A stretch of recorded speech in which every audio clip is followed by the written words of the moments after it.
우리는 숨 쉬는 것이 당연하다고 생각합니다. 그러나 이 당연한 일이 누군가에게는 고통이 될 수도 있다는 사실을 알고 계신가요? 저희는 최근 이 사실을 알게 되었고 충격을 받았습니다. 그리고 더욱 놀라운 건 그 고통을 덜어준 것이 바로 한국이었다는 것입니다. 지금부터 들려드릴 이야기는 한 몽골 청년의 사연입니다. 저희는 이 이야기를 듣고 큰 감탄을 했고 깊이 생각해 보게 되었습니다. 우리가 당연하게 누리는 것이 어떤 사람들에게는 평생 단 한 번도 경험하지 못할 기적일 수 있다는 사실을요.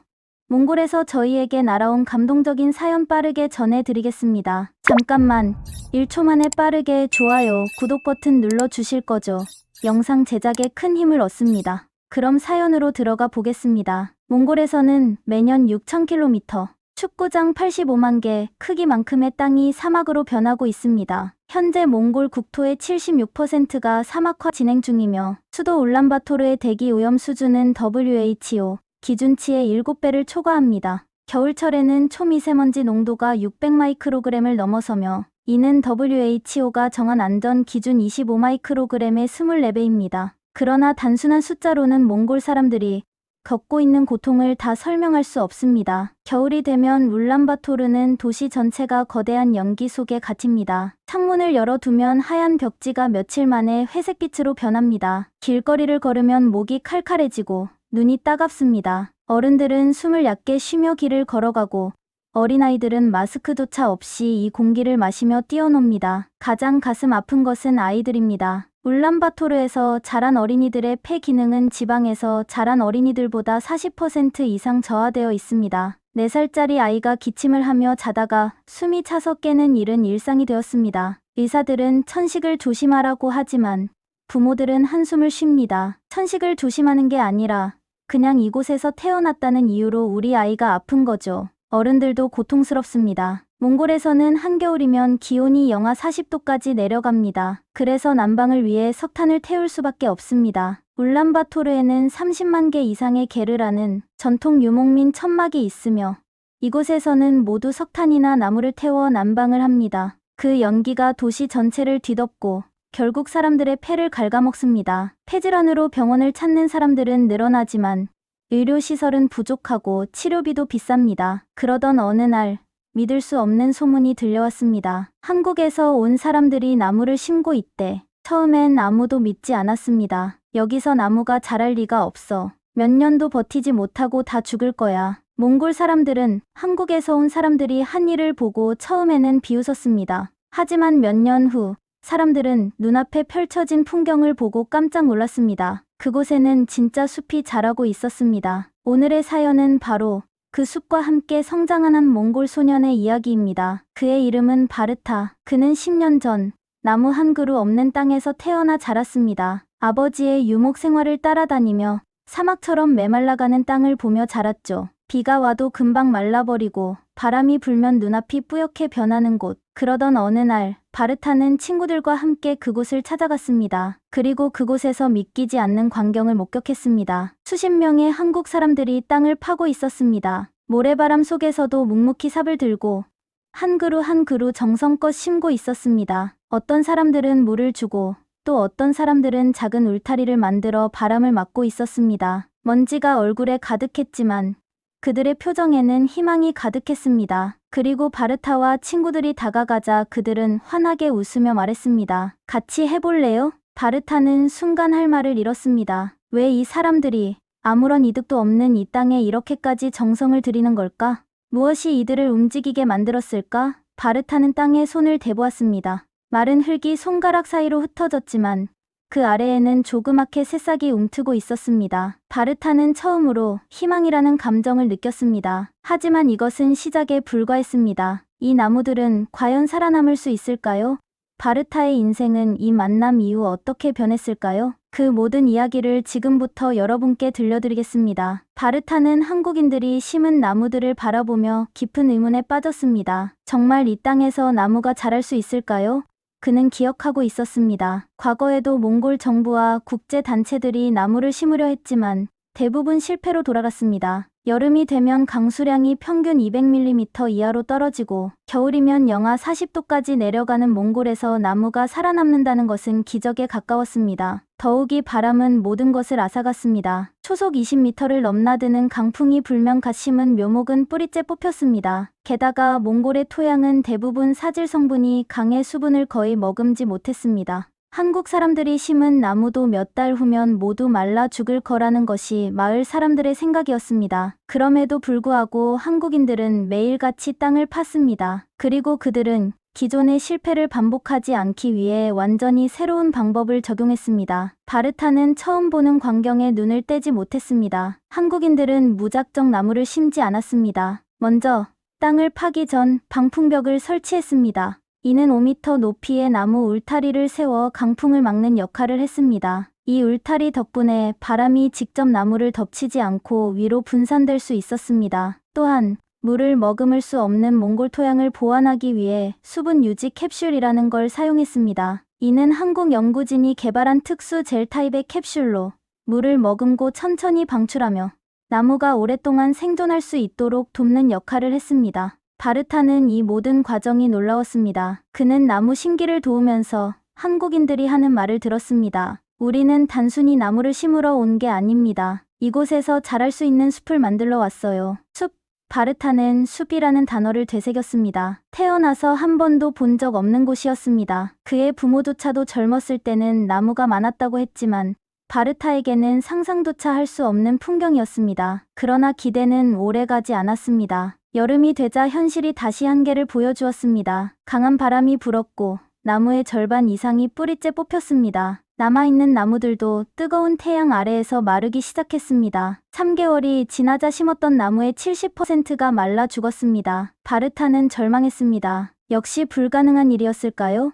마을 사람들도 역시 고개를 저었습니다. 한국인들이 대단한 건 알겠지만 이건 어쩔 수 없는 일이에요. 그러나 한국인들은 포기하지 않았습니다. 그들은 무언가를 계속 연구하고 실험했습니다. 그리고 몇 주 후 바르타는 또다시 놀라운 광경을 목격했습니다. 이번에는 기존 방식과 달랐습니다. 한국 연구진과 몽골 현지인들이 함께 실험을 진행했고 마침내 해결책을 찾았습니다. 기존 방풍벽보다 더 강한 이중보호막을 세웠습니다. 이는 초속 30m의 강풍도 견딜 수 있도록 설계되었고 그 안에 심은 나무는 생존 확률이 2배 이상 증가했습니다. 한국에서 가져온 나무 대신 몽골에서 가장 생존력 강한 사막 포플러와 시베리아 낙엽송을 심기 시작했습니다. 이 나무들은 뿌리가 깊어 건조한 환경에서도 살아남을 확률이 높았습니다. 물은 지하수를 찾아 땅속 50cm 깊이의 점적관계 시스템을 설치했습니다. 이렇게 하면 수분이 천천히 뿌리로 스며들어 물 낭비 없이 나무가 자랄 수 있었습니다. 이 방법을 적용한 후 다음 해가 되자 살아남은 나무의 비율이 80% 이상으로 증가했습니다. 바르타는 직접 이 작업을 도우면서 희망을 보았습니다. 그리고 그 순간 그는 깨달았습니다. 이건 단순한 나무가 아닙니다. 우리가 이 땅에서 살아남을 수 있는 길입니다. 한국 프로젝트가 진행된 지 3년 후 바르타의 마을은 변하기 시작했습니다. 나무가 자라면서 강풍이 줄어들었고 모래폭풍이 30% 감소했습니다. 강수량이 증가하면서 땅이 단단해졌고 초원이 다시 조금씩 되살아나기 시작했습니다. 숲이 조성되면서 동물들이 돌아오기 시작했습니다. 바르타는 몇 년 만에 처음으로 야생 토끼와 사슴을 보았습니다. 주민들은 나무가 주는 경제적 가치를 깨달았습니다. 나무에서 나오는 열매와 약초들은 새로운 생계 수단이 되었습니다. 마을 사람들은 한국인들에 대한 태도가 바뀌었습니다. 처음에는 외국인들이 별짓을 다 한다고 생각했지만 이제는 달랐습니다. 저 사람들이 아니었으면 우리는 이런 변화를 볼 수 없었을 거예요. 바르타 역시 완전히 변했습니다. 그는 한국인들에게 한국어를 배우기 시작했습니다. 그리고 점점 한국에 대한 관심이 커졌습니다. 바르타는 더 이상 단순히 몽골의 소년이 아니었습니다. 그는 새로운 가능성을 찾기 시작한 사람이었습니다. 하지만 여기서 이야기가 끝나지 않습니다. 바르타는 단순히 마을이 변하는 것에 만족하지 않았습니다. 그는 더 큰 꿈을 꾸기 시작했습니다. 바로 한국에 가서 직접 이 모든 변화의 원인을 확인하는 것이었습니다. 바르타는 여전히 믿기지 않았습니다. 자신의 마을에 숲이 생겼다는 것도, 이제는 더 이상 모래폭풍이 마을을 덮지 않는다는 것도, 사람들의 표정이 조금씩 밝아지고 있다는 것도, 하지만 그보다 더 믿기 어려운 건 이 모든 변화의 시작이 한국이었다는 사실이었습니다. 몽골에서 한국을 안다는 것은 곧 K-팝, 한국 드라마, 그리고 몇몇 자동차 브랜드를 아는 것이었습니다. 하지만 바르타에게 한국은 단순한 문화적 이미지가 아니라 자신의 삶을 바꾼 나라가 되었습니다. 그리고 그는 이제 그 나라를 직접 보고 싶었습니다. 숲이 조성된 후 5년이 지난 어느 날, 바르타는 한국 정부와 몽골 정부가 협력하여 운영하는 환경 리더십 교환 프로그램에 선발되었습니다. 이 프로그램은 몽골의 환경 변화와 관련된 프로젝트에 참여한 청년들에게 한국을 방문할 기회와 교육을 받을 수 있는 프로그램이었습니다. 바르타는 이 소식을 듣자마자 가슴이 두근거렸습니다. 내가 정말 한국에 가는 건가? 비행기를 타본 적도 없는 바르타에게 한국행은 단순한 여행이 아니었습니다. 그것은 자신을 바꾼 변화의 중심을 직접 확인하는 일이었습니다. 비행기가 인천공항에 착륙하는 순간 바르타는 창밖을 바라보았습니다. 맑고 푸른 하늘, 그것이 가장 먼저 보였습니다. 그는 본능적으로 창문을 더 가까이 당겨 숨을 크게 들이마셨습니다. 공기가 달랐습니다. 몽골에서는 하루라도 미세먼지가 없는 날이 없었습니다. 하지만 여기선 사람들이 마스크 없이 걸어 다녔습니다. 눈이 따갑지도 않았고 목이 칼칼하지도 않았습니다. 바르타는 믿을 수 없다는 듯 속으로 중얼거렸습니다. 이곳 사람들은 맑은 공기가 당연한 건가? 공항을 나서자마자 더 큰 충격이 밀려왔습니다. 도시가 초록빛이었습니다. 그는 도심에 나무가 많을 거라고 예상하긴 했지만 서울은 그가 생각한 것보다 훨씬 더 푸르렀습니다. 거리마다 가로수가 줄지어 서 있고 공원에서는 사람들이 나무 그늘 아래에서 책을 읽고 있었습니다. 자연과 도시가 함께 공존하는 모습이었습니다. 하지만 가장 큰 충격은 아직 오지 않았습니다. 바르타와 몽골의 교환학생들은 한국환경연구센터를 방문했습니다. 그곳에는 몽골에 나무를 심은 프로젝트를 기획했던 연구진들이 있었습니다. 바르타는 감사를 전하고 싶었습니다. 이들이 아니었다면 그의 마을은 여전히 모래폭풍 속에 있었을 것입니다. 그런데 연구센터에서 그는 뜻밖의 사실을 알게 되었습니다. 몽골 사막화 방지는 한국만을 위한 프로젝트가 아니었습니다. 연구원 중 한 명이 말했습니다. 바르타는 그 말을 이해하지 못했습니다. 무슨 말씀이세요? 몽골의 사막화는 한국에도 영향을 줍니다. 몽골에서 발생하는 황사는 매년 봄이면 한국과 일본까지 이동해 대기오염을 유발합니다. 그래서 우리는 몽골의 숲이 한국에도 중요한 의미를 가진다고 생각했어요. 바르타는 순간 멍해졌습니다. 그는 지금까지 한국이 순수한 선의로 몽골을 도운 줄 알았습니다. 물론 그 부분도 있었겠지만 이 프로젝트는 한국에도 반드시 필요한 일이었습니다. 그때 바르타의 머릿속을 스친 한 가지 기억이 있었습니다. 어릴 때 할머니가 했던 말씀, 사람은 혼자 살 수 없단다. 우리가 하는 작은 행동들이 결국 우리에게 돌아오는 법이야. 그가 숲을 보며 감탄했던 것처럼 한국인들도 자신들의 하늘을 보며 같은 마음이었을까요? 바르타는 그동안 한국이 일방적으로 도움을 주었다고 생각했지만 사실 이 프로젝트는 서로가 연결된 문제를 함께 해결하는 과정이었습니다. 그 후 바르타는 한국에서 3년 동안 다양한 경험을 했습니다. 환경연구소뿐만 아니라 농촌 마을에도 방문하며 나무를 관리하는 방법을 배웠습니다. 그리고 또 한 가지, 한국의 사람들이 자연을 대하는 태도가 그를 감동시켰습니다. 쓰레기를 함부로 버리지 않는 문화였습니다. 한국에서는 사람들이 작은 휴지 하나도 함부로 버리지 않았습니다. 몽골에서는 넓은 땅 때문에 쓰레기를 쉽게 버리는 일이 많았지만 여기서는 내가 버린 것이 결국 나에게 돌아온다는 인식이 강했습니다. 시민들이 직접 환경을 지키는 모습도 놀라웠습니다. 도심 공원에서 사람들이 자발적으로 나무를 심고 유지하는 모습이 인상적이었습니다. 바르타는 이것이 한국이 지속적으로 환경을 보존할 수 있는 힘이라고 느꼈습니다. 과학과 환경이 결합된 시스템도 부러웠습니다. 바르타는 한국의 태양광 발전, 빗물 재활용 시스템 등을 보며 몽골도 이런 기술이 있다면 더 많은 나무를 심을 수 있을 거라 생각했습니다. 이 모든 것을 경험하며 바르타는 결심했습니다. 3년이 지나고 바르타는 다시 몽골로 돌아갈 시간이 되었습니다. 출국 당일, 그는 서울의 마지막 밤을 공원에서 보냈습니다. 도시 한가운데 있는 푸른 숲을 바라보며 그는 다짐했습니다. 나는 단순히 한국을 보고 온 것이 아니다. 한국에서 배운 것을 몽골에서 실천할 것이다. 그는 더 이상 과거의 바르타가 아니었습니다. 이제 그는 환경을 위해 싸울 준비가 된 몽골의 청년이었습니다. 그는 다시 몽골의 모래바람 속에서 한국에서 배운 것들을 적용할 수 있을까요? 이제 그의 도전이 시작됩니다.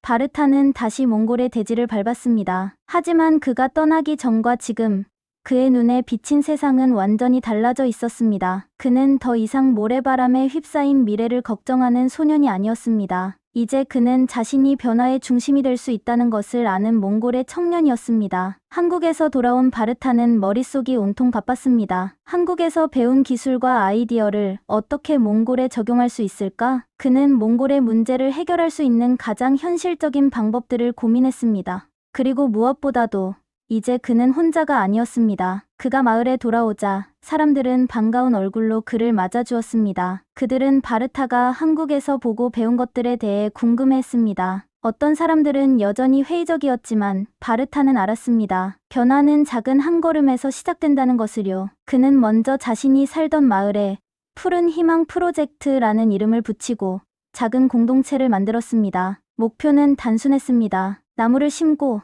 가꾸고 보호하는 것. 그러나 그 방식은 이전과 달랐습니다. 바르타는 한국에서 배운 점적관계 시스템을 도입했습니다. 물이 부족한 몽골 환경에서도 효율적으로 나무의 수분을 공급할 수 있는 방법이었습니다. 한국 연구소에서 본 기술을 적용해 강한 바람을 막아줄 튼튼한 보호막을 세웠습니다. 단순히 나무를 심는 것이 아니라 마을 사람들이 스스로 환경을 가꿀 수 있도록 교육을 시작했습니다. 바르타는 혼자가 아니었습니다. 그의 가족, 친구들, 그리고 숲이 생긴 이후 희망을 품게 된 마을 사람들이 모두 함께 움직이기 시작했습니다. 그러나 변화는 쉽지 않았습니다. 마을 어르신들은 여전히 회의적이었습니다. 몇 년 전에도 나무를 심었지만 결국 다 말라 죽었어. 이번에도 똑같을 거야. 어떤 사람들은 그에게 너 혼자 뭐라도 할 수 있을 것 같냐 라고 비웃었습니다. 바르타는 한국에서 처음 나무를 심던 한국인들의 모습이 떠올랐습니다. 그들 역시 처음에는 사람들의 의심을 받았지만 끝내 해냈다. 바르타는 포기하지 않기로 했습니다. 그는 마을 사람들을 설득하기 위해 작은 실험을 했습니다. 그는 몇몇 주민들과 함께 한국에서 배운 방식대로 작은 나무 한 그루를 심고 방풍벽을 세우고 점적 관계 시스템을 설치했습니다. 그리고 몇 달 후 나무는 건강하게 자라기 시작했습니다. 사람들이 직접 그 변화를 목격하자 그들의 표정이 달라졌습니다. 그때 한 노인이 바르타에게 다가와 말했습니다. 이제야 알겠다. 내가 보고 온 곳이 어떤 곳인지. 그날 이후 마을 사람들은 하나둘씩 바르타의 프로젝트에 참여하기 시작했습니다. 1년 후 마을에는 작은 숲이 생겨나기 시작했습니다. 바르타의 프로젝트는 점점 더 많은 마을로 퍼져나갔고 한국에서도 그의 노력에 주목하기 시작했습니다. 한국의 연구소와 환경단체들은 바르타와 협력하여 더 효과적인 나무 심기 시스템을 개발하기 시작했습니다. 강풍이 줄어들면서 마을의 공기질이 눈에 띄게 좋아졌습니다. 강수량이 늘어나면서 초원 지역이 점점 넓어졌습니다. 마을의 젊은이들이 바르타의 프로젝트에 참여하며 환경에 대한 관심이 높아졌습니다. 그리고 어느 날 바르타는 한국에서 한 통의 이메일을 받았습니다. 바르타, 내가 만든 변화에 감동받았습니다. 한국에서 내 이야기를 알리고 싶습니다. 혹시 한국에 다시 올 생각이 있나요? 바르타는 이메일을 읽으며 미소를 지었습니다. 그는 망설이지 않았습니다. 한국에 다시 갈 것입니다. 하지만 이번에는 저 혼자가 아니라 저와 함께 몽골을 변화시킨 사람들의 이야기도 함께 전하고 싶습니다. 그는 창밖을 바라보았습니다. 불과 몇 년 전만 해도 황량했던 그의 마을. 이제는 작은 숲이 자리 잡고 있었습니다. 그리고 그 작은 변화가 더 큰 변화를 불러올 것이라는 걸 그는 알고 있었습니다. 그가 처음 한국에서 숲을 보았을 때 그는 감탄했습니다. 하지만 지금은 깨달았습니다. 희망은 주어지는 것이 아니라 만들어가는 것이라는 사실을. 이제 바르타는 또 다른 여정을 준비하고 있었습니다. 그는 몽골의 사막 한가운데서도 희망은 피어날 수 있다는 것을 증명한 사람이었습니다. 여러분, 우리가 당연하게 누리는 것들이 누군가에게는 꿈일 수도 있습니다. 바르타의 이야기가 감동적이었다면 우리가 살고 있는 환경에도 다시 한번 감사해 보는 건 어떨까요? 이 이야기가 마음에 와닿았다면 좋아요와 댓글로 여러분의 생각을 남겨주세요. 그리고 더 많은 사람들이 이 감동적인 이야기를 볼 수 있도록 공유해주세요. 앞으로도 한국의 감동적인 이야기를 더 많이 준비하겠습니다. 끝까지 시청해 주셔서 감사합니다.